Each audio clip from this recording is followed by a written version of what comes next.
नमः श्री वर्धमानाय निर्धूत कलिल आत्मने सालोकानां तिलोकानां यद विद्या दर्पणाय ते। हम सभी मास्टर की का अध्ययन कर रहे हैं और उस मास्टर की में उन शब्दों का अध्ययन कर रहे हैं जिनके दो दो भेद हैं। आज हम जिन 10 शब्दों का अध्ययन करेंगे वे हैं अनुमान ज्ञान, सुख, द्रव्य पर्याय जाति अपेक्षा, द्रव्य पर्याय गुण अपेक्षा, निमित्त, उपादान कारण, दर्शन, ऋजु सूत्र न्याय और परमात्मा।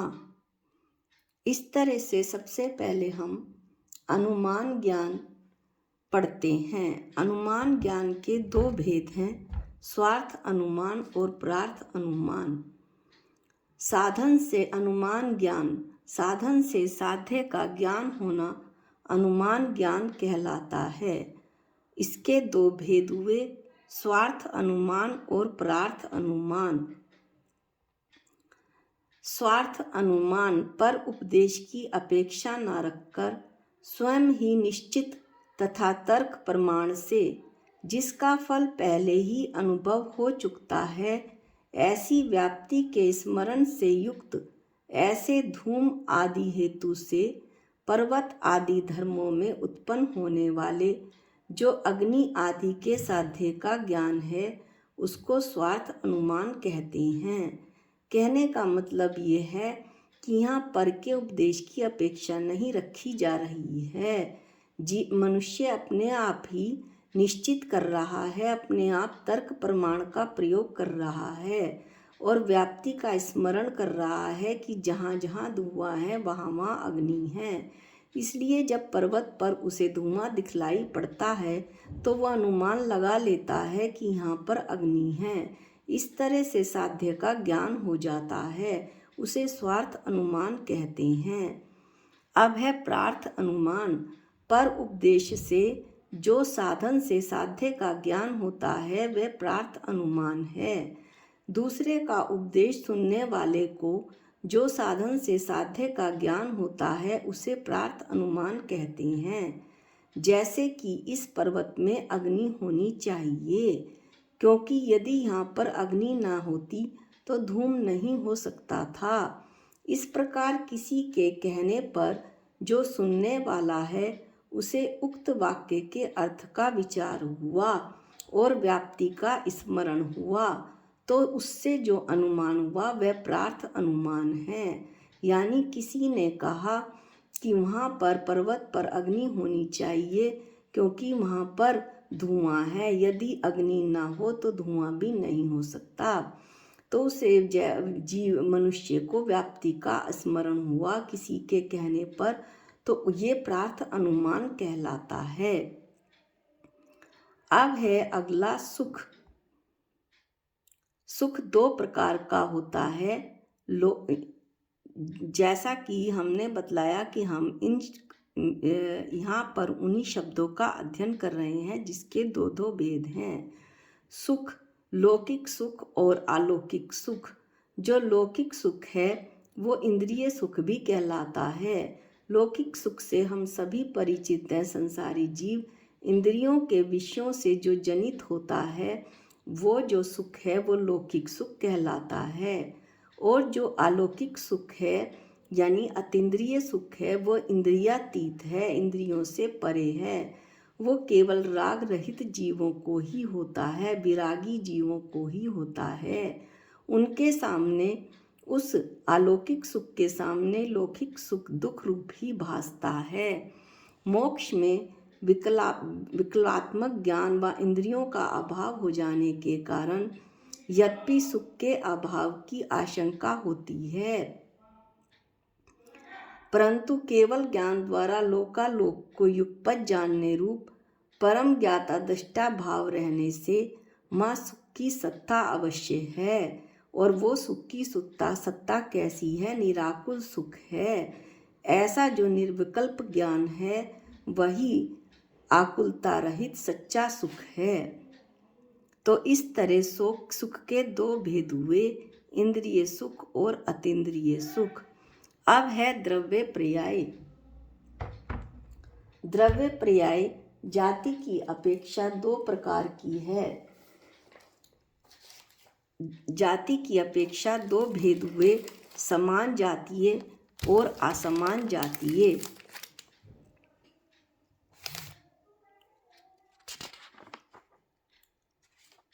समान जातीय जो पर्याय है वो अनेक पुद्गलात्मक द्वि अणुक तीर अणुक आदि, अर्थात जय अनेक पुद्गल मिलकर जो द्वि अणुक ती अणुक स्कंध बनाते हैं वो समान जातीय पर्याय कहलाती है, क्योंकि जिन परमाणुओं से मिलकर ये स्कंध बन रहे हैं वो एक ही जाति के हैं।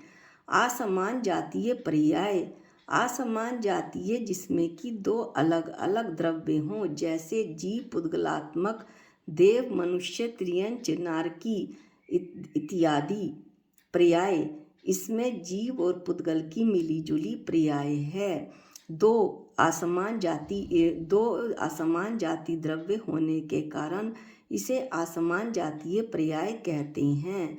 अब द्रव्य पर्याय गुण की अपेक्षा भी होती है, वो भी दो प्रकार की होती है, स्वभाव पर्याय और विभाव पर्याय। स्वभाव पर्याय है सिद्ध की पर्याय, सिद्ध भगवान की पर्याय। सिद्ध भगवान की पर्याय में कर्मों का अभाव हो चुका है, इसलिए ये स्वभाव पर्याय है। फिर है गुण की अपेक्षा विभाव पर्याय, सब पर हेतुक मति ज्ञान आदि पर्याय। सब यहाँ उपादान है और पर निमित्त है। सब उपादान यानी जीव और पर निमित्त यानी कर्म। तो जीव और कर्म की जो मिली जुली पर्याय है, कर्म के कारण जीव के स्वभाव में जो विभाव उत्पन्न हुआ है वो विभाव पर्याय कहलाती है। ये सब पर हेतुक मति ज्ञान आदि पर्याय है। इस तरह से हमने द्रव्य पर्याय के दो भेद पढ़े, एक जाति अपेक्षा और एक गुण अपेक्षा। अब है निमित्त और उपादान कारण।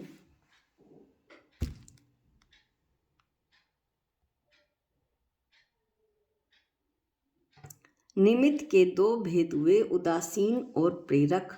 घड़ा बनाने के राग वाला कुम्हार और क्रियावान चाक दंड आदि प्रेरक निमित्त हैं।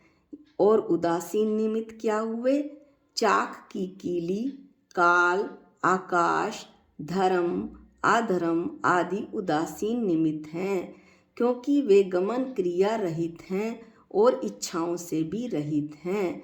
इस तरह से हमने निमित्त के दो भेद पढ़े, उदासीन और प्रेरक। अब हम उपादान कारण के दो भेद पढ़ेंगे, त्रिकाली और क्षणिक। त्रिकाली उपादान कारण घड़ा बनने में त्रिकाली उपादान कारण मिट्टी है, और घड़े रूप कार्य की जो अनंतर पूर्ववर्ती पर्याय है, अनंतर पूर्ववर्ती पर्याय यानी मिट्टी का पिंड, और मिट्टी के पिंड का अभाव हुआ, वह हुआ, और घड़ा रूप होने की वर्तमान पर्याय की योग्यता हुई। तो यह दोनों क्षणिक उपादान हैं, यानी कि जो मिट्टी के पिंड का अभाव हुआ, और जब अभाव हुआ तो घड़े रूप पर्याय की परिणति हुई, वर्तमान पर्याय प्राप्त हुई। ये दोनों क्षणिक उपादान हैं, और इसमें जो त्रिकाली उपादान कारण है वो मिट्टी है। इस तरह से हमने उपादान कारण के दो भेद पढ़े, त्रिकाली और क्षणिक। अब हम दर्शन पढ़ते हैं। दर्शन के भी दो भेद हैं, सम्यक दर्शन और मिथ्या दर्शन। यथार्थ रूप से शुद्धात्म दृष्टि द्वारा जीव, अजीव, आश्रव, बंध, संवर, निर्जरा और मोक्ष, इन 7 तत्वों की श्रद्धा करने से सम्यक दर्शन होता है। और जब इन 7 तत्वों की श्रद्धा हुई और इन 7 तत्वों को जाना, तो उसमें से अपने को छांटा कि मैं कौन हूँ, मैं जीव हूँ, चेतन भगवान आत्मा हूँ, इसके अलावा मैं विश्व में कुछ भी नहीं हूँ। ये तो हुआ सम्यक दर्शन। और इन 7 तत्वों का जो विपरीत श्रद्धान होता है उसे मिथ्या दर्शन कहते हैं। मैं तो शरीर ही हूँ, ऐसा दर्शन हमने पढ़ा। इसके बाद हम पढ़ेंगे ऋजु सूत्र ने।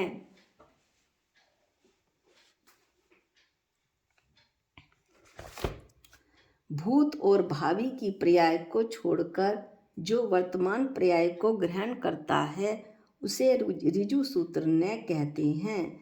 इसके दो भेद हैं। सूक्ष्म ऋजु सूत्र ने जो पदार्थ की अत्यंत सूक्ष्म एक समय मात्र की पर्याय को ग्रहण करता है उसे सूक्ष्म ऋजु सूत्र ने कहते हैं। ये केवल ज्ञानगम्य है। अब है इसका दूसरा भेद। ऋजु सूत्र ने का दूसरा भेद है स्थूल ऋजु सूत्र, जो पदार्थ की अनेक समय की स्थूल पर्यायों का ग्रहण करता है। इस सूक्ष्म पर्याय को कहना असंभव है, क्योंकि जब तक उसका कथन होगा तब तक पर्याय पलट जाएगी। अतः लोक व्यवहार में स्थूल पर्याय का ही कहना होता है व हो सकता है। मनुष्य स्थूल पर्याय आदि हैं। अब हम इसे एक दृष्टांत द्वारा समझते हैं। जिस समय कपड़ा सुखाया जाता है उसी समय से सूखना आरंभ हो जाता है, पर हमें आरंभ में समझ नहीं आता कि कपड़ा सूख रहा है। इसे सूक्ष्म पर्याय कहते हैं। जब कपड़ा पूरा सूख जाता है तब वह हमारी पकड़ में आ जाता है कि अब कपड़ा सूख गया। ये स्थूल पर्याय का उदाहरण हुआ। इस तरह हमने ऋजु सूत्र ने के दो भेद पढ़े। एक तो सूक्ष्म ऋजु सूत्र ने और दूसरा स्थूल ऋजु सूत्र ने। अब हम पढ़ेंगे परमात्मा। परमात्मा के दो भेद हैं, कारण परमात्मा और कार्य परमात्मा। परमात्मा 18 दोषों से रहित, वीतरागी एवं केवल ज्ञान आदि वैभव से संयुक्त अर्थात अनंत सुखी सर्वज्ञ भगवान ही अनंत परमात्मा है। ये सच्चे देव हैं।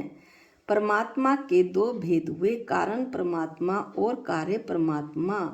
अनंत भगवान कार्य परमात्मा हैं और जिस त्रिकाली ध्रुव भगवान आत्मा में अपनापन स्थापित करने से ये त्रिकाली ध्रुव भगवान आत्मा सबकी अपनी अपनी है। मेरी त्रिकाली ध्रुव परम भगवान आत्मा मेरी है और औरों की त्रिकाली ध्रुव परम भगवान आत्मा उनकी है। तो मैं अपनी त्रिकाली ध्रुव भगवान आत्मा में जब अपनापन स्थापित करूं और उसमें लीन होने हूँ तो वो आत्मा कार्य परमात्मा बनता है। उसे कारण परमात्मा कहते हैं।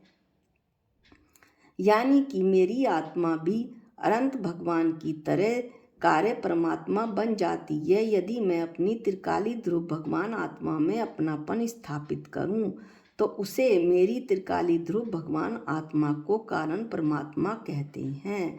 इस तरह से हमने परमात्मा के दो भेद पढ़े, कार्य परमात्मा और कारण परमात्मा। अनंत भगवान कार्य परमात्मा, मेरी त्रिकाली ध्रुव भगवान आत्मा कारण परमात्मा है।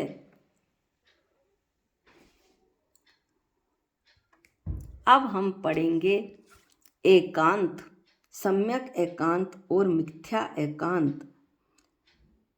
सम्यक एकांत तो प्रमाण सिद्ध अनेक धर्म स्वरूप जो वस्तु है, उस वस्तु में जो रहने वाला धर्म है, उस धर्म को अन्य धर्मों का निषेध न करके विषय करने वाला होता है। यानी सम्यक एकांत में जिस धर्म को, वस्तु के जिस गुण को, धर्म को बताना होता है उसे मुख्य कर दिया जाता है और अन्य धर्मों को गौण कर दिया जाता है। निषेध नहीं किया जाता, सिर्फ गौण किया जाता है। और पदार्थ के और मिथ्याज्ञान क्या है? पदार्थों के एक ही धर्म का निश्चय करके अनेक संपूर्ण धर्मों का निषेध करने में जो तत्पर हो वह मिथ्या एकांत है।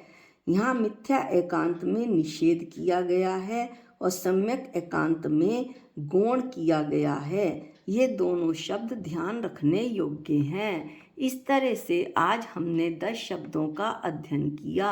आज के वीडियो में इतना ही। निज निधि निज में बताई, ये अनंत उपकार है। इसके लिए जिन वाणी माँ को वंदनानंत बार है, वंदनानंत बार है। सबको जय जिनेंद्र।